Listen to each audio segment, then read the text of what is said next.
रंजना यादव के बारे में पूरा सोशल मीडिया पर सारे लोग वीडियो बना रहे हैं दोस्तों।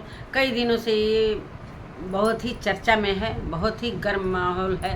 रंजना यादव जो कि किन्नर है और वो पूरे किन्नर समाज को कहीं ना कहीं गंदा करके रख दी है। वो किन्नर नहीं है, वो एक किन्नर समाज के अंदर एक दरिंदा पैदा हो गई है। मतलब हर समाज में एक लोग होते हैं जो इस तरीके का होते हैं। मैं सभी किन्नर माओ से को नहीं कह रही हूँ, वो सिर्फ रंजना यादव का नाम लिया जा रहा है। सारे लोग रंजना को ही टारगेट कर रहे हैं, इसलिए कि उसने इतना घिनौना काम किया है कि वो माफ़ी के लायक नहीं है।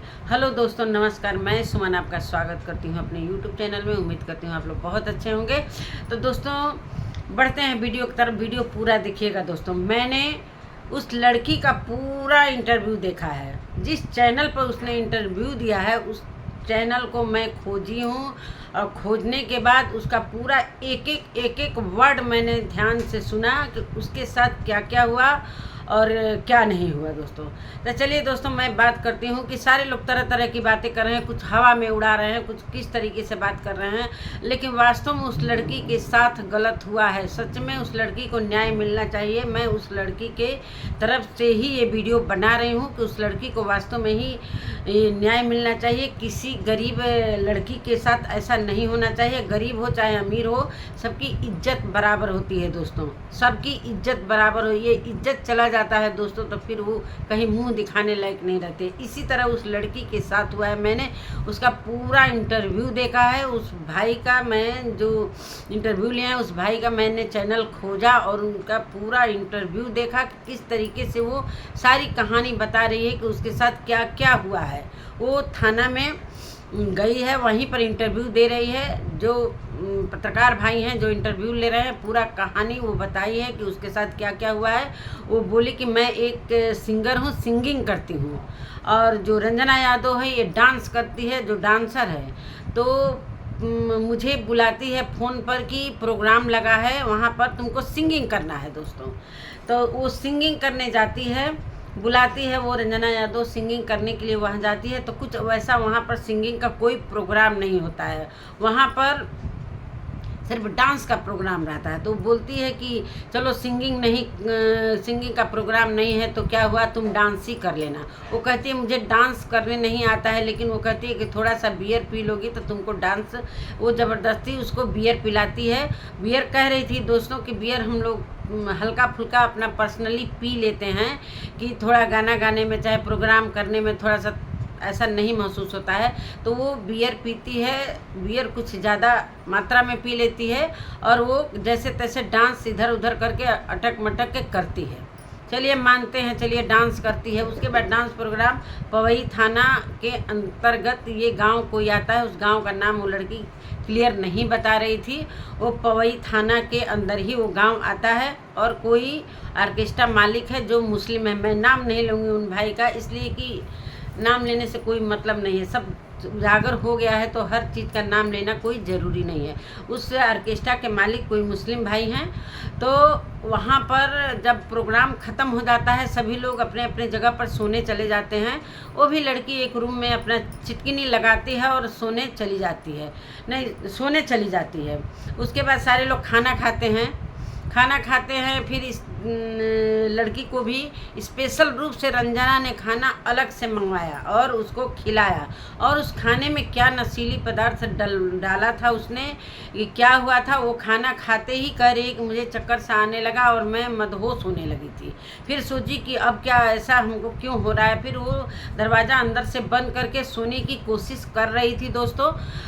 उसके बाद थोड़ी देर बाद रंजना यादव जो हैं, जो दरिंदा है, उसको दरिंदा ही कहा जाएगा। रंजना यादव उसका दरवाजे का मतलब दरवाज़ा खटखटाती है, कहती है कि मेरे साथ बाथरूम चलो। ठीक, बाथरूम जाने के बहाने उसको ले जाती है कि मुझे बाथरूम जाना है, तुम मेरे साथ चलो। और वहाँ पर ले जाती है और एक रूम में, कोठरी में किसी मर्द के बिस्तर पर वो ढकेलती है उसको। वो अवाक रह जाती है, उसे होश रहता है कि मुझे ढकेला जा रहा है, लेकिन वो अपने को संभाल नहीं पाती है दोस्तों। और संभाल नहीं पाती है, इस तरीके से उसके साथ बहुत ही गलत हुआ। और जब उसके कपड़े फाड़े गए, उसके साथ दरिंदगी हो रही थी, उस समय उसने, रंजना ने उसका वीडियो बनाया, वीडियो बनाकर वो रखती है। उसके बाद जब उसको होश आता है चिल्लाती है चीखती है।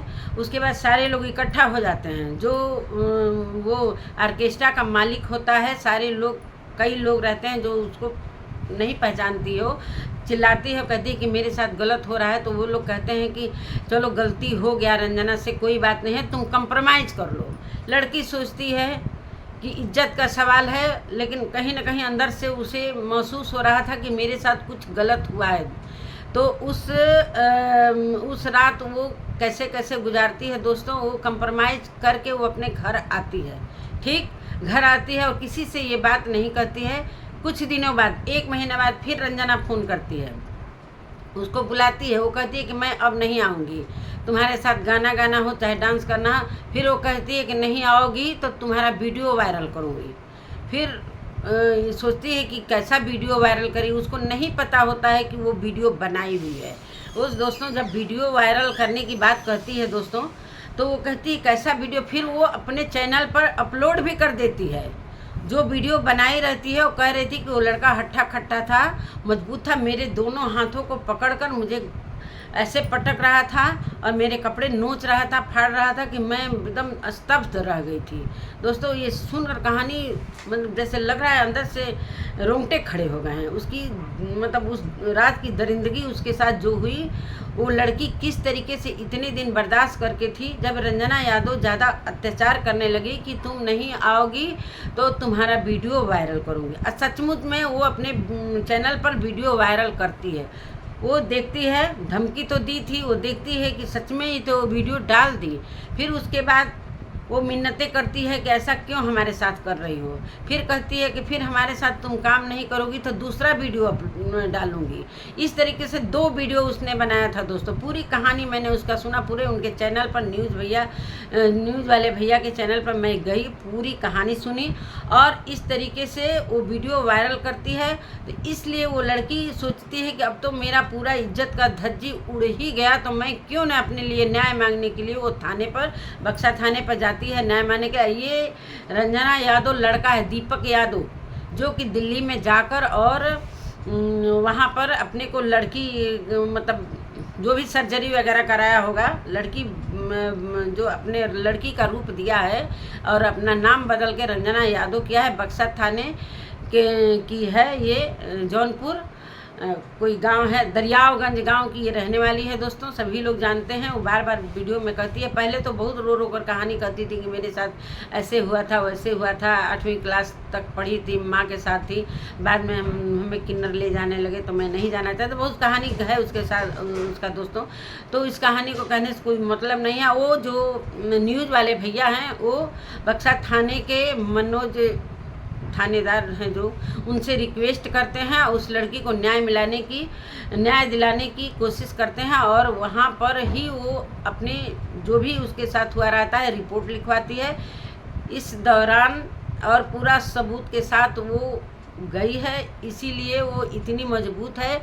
और वो जात की जानते हैं, हरिजन कोटे से आती है, तो कितनी बड़ी धारा रंजना यादव पर लगती है। और जब रंजना यादव उससे टार्चर करती है तो उसको मतलब हरिजन का वो संबोधित करके, जो कि नहीं कहा जाना चाहिए, वो संबोधित करके उसको इस तरीके से उसको टार्चर करती है।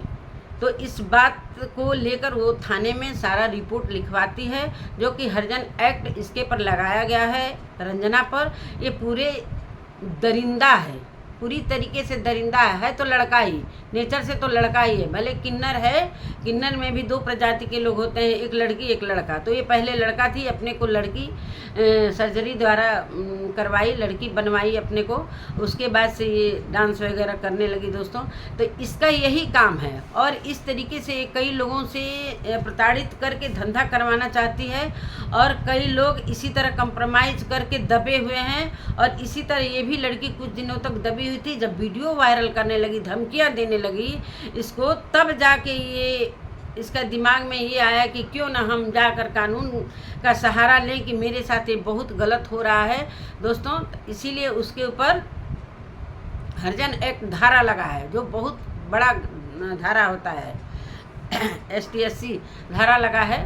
सभी लोग जानते हैं इस धारा के बारे में कितना खतरनाक धारा होता है। तो उसकी कहानी ये है दोस्तों, मैं पूरा उसका वीडियो देखी हूँ और सारे लोग क्लिप निकाल कर, मैं क्लिप नहीं निकाल कर लगाती हूँ, जो होता है अपने मुँह से ही कहती हूँ। तो दोस्तों यही है कहानी। रंजना यादव को सच में वो मिल जाती तो सच में हम उसको नहीं माफ़ करते, और सच में उसको कड़ी से कड़ी सज़ा होनी चाहिए। और उसकी पूरी कहानी सुनकर दोस्तों रोंगटे खड़े हो गए। आप लोग जा सकते हैं, मैं चैनल का नाम सोच रही हूँ कि बताऊँ कि नहीं बताऊँ। नहीं बताऊँगी इसलिए कि सारे लोग कहेंगे कि चैनल का नाम उजागर कर रही है, चैनल का नाम उजागर, इसलिए मैं कहीं देखी हूँ क्लिप, मैं उस भाई के चैनल पर जाकर पूरा कहानी देखी हूँ दोस्तों। उस लड़की के साथ वास्तव में कई लड़कियों के साथ इसने इसी तरह दरिंदगी की है। ये एक मतलब धंधा चलाने वाला काम करना चाहती थी। हो सकता है कि जिससे धन करवाती हो, जिस लड़के से, उससे भी ये पैसा ऐंठती हो। इसको पैसे से, इतनी बड़ी यूट्यूबर थी, इसको पैसे से पेट नहीं भरता था दोस्तों। ये और भी अलग तरीके से, गलत तरीके से पैसा कमाना चाहती थी। तो ऐसे लोगों को कड़ी से कड़ी सज़ा होनी चाहिए। कानून के गिरफ्त में तो गई है, सचमुच कोई ना कोई वो सबूत है उसके पास, लड़की के पास, तभी वो इतने दिनों से वो थाने में बंद है। ये मामला उजागर नहीं कर रही थी कि सारे लोग जो ऑर्केस्ट्रा के जो मालिक थे मुस्लिम भाई, वो कहे कंप्रोमाइज़ कर लीजिए, इसलिए कि उनके भी ऑर्केस्ट्रा का बदनामी होता है। तो इस तरीके की ये रंजना यादव है, दरिंदा, इसको दरिंदा कहा जाएगा। तो चलिए दोस्तों, यही है कहानी उस लड़की की, पूरी कहानी उसके मुंह से मैंने सुना है। और नमस्कार दोस्तों, अगर मेरी वीडियो अच्छी लगती है, जो मैं उस लड़की की जुबानी, जो मैं अपने ज़ुबान से कही हूँ, उस लड़की की कहानी मैं अपने ज़ुबान से कही हूँ, कैसा लगा।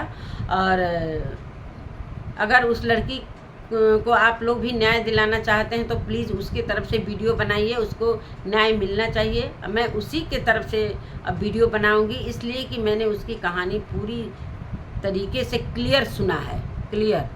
नमस्कार दोस्तों, अगर मेरी वीडियो अच्छी लगती है तो लाइक शेयर सब्सक्राइब कर लीजिएगा। और मिलती हूँ अगले वीडियो में, तब तक के लिए नमस्कार दोस्तों।